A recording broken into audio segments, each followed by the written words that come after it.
महाभारत में अभिमन्यु के पुत्र परीक्षित। एक बार राजा परीक्षित आकेडेतु वन में गए। वन्य जीवों के पीछे दौड़ने के कारण प्यास से व्याकुल हो गए तथा जलाशय की खोज में इधर उधर घूमते हुए श्रृंगी ऋषि के आश्रम में पहुंच गए। वहां पर श्रृंगी ऋषि ने आंखें बंद किए हुए तथा शांत भाव से एकासन पर बैठे हुए लीन थे।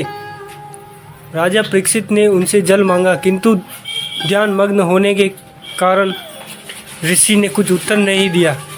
सिर पर स्वर्ण मुकुट पर निवास करते हुए कलयुग के प्रभाव से राजा परीक्षित को प्रतीत हुआ कि ऋषि ध्यान मग्न होने का ढोंग कर रहा है।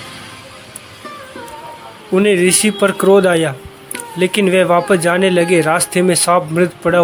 उस मृत सांप को अपने धनुष की नोक पर उठाकर फेंक दिया, जो ऋषि के गले में जा गिरा और अपने नगर वापस आ गए। शिमिक ऋषि तो ध्यान में लीन थे। उन्हें ज्ञात ही नहीं था कि उनके साथ राजा ने क्या किया, किंतु उनके पुत्र अंगी ऋषि को जब इस बात का पता चला तो उन्हें राजा परीक्षित पर बहुत क्रोध आया। अंगी ऋषि ने सोचा कि यदि ये राजा जीवित रह गया तो ब्राह्मणों का अपमान करता रहेगा। इस प्रकार विचार करके अंगी ऋषि ने अपनी अंजलि में जल लेकर तथा उसे मंत्रों से अभिमंत्रित करके राजा परीक्षित को श्राप दे दिया, जा तुझे आज से 7वें दिन तक्षक नाग डस लेगा, जिससे राजा परीक्षित की मृत्यु हो जाएगी। फिर इसके बाद राजा परीक्षित ने 7 दिन भागवत सुनते हुए अंतिम दिन नागर तक्षक के काटने से मृत्यु को प्राप्त हो जाते हैं। फिर उनके पुत्र जन्मेजय राजा सर्प यज्ञ करते हैं।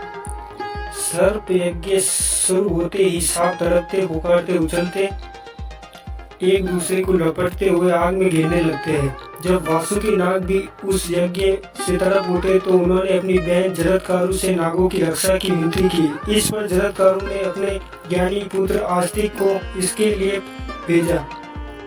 इसके बाद बालक आस्तिक ने यज्ञ स्थल पर जाकर यज्ञ के साथ यजमान अग्नि स्तुति की। इससे सभी उन पर प्रसन्न हो गए। उसी समय यज्ञ की आहुतियों से तक्षक नाग भी इंद्रदेव के साथ वहां प्रकट हो गया।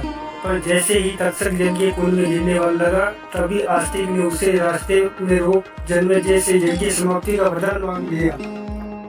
इस पर पहले तो जन्मेजय ने यज्ञ समाप्ति की जगह आस्तिक को अन्य वस्तु मांगने का प्रलोभन दिया, पर जब वे नहीं माने तो जन्मेजय ने ब्राह्मण बालक की इच्छा पूरी करना तय किया और यज्ञ को समाप्त कर दिया।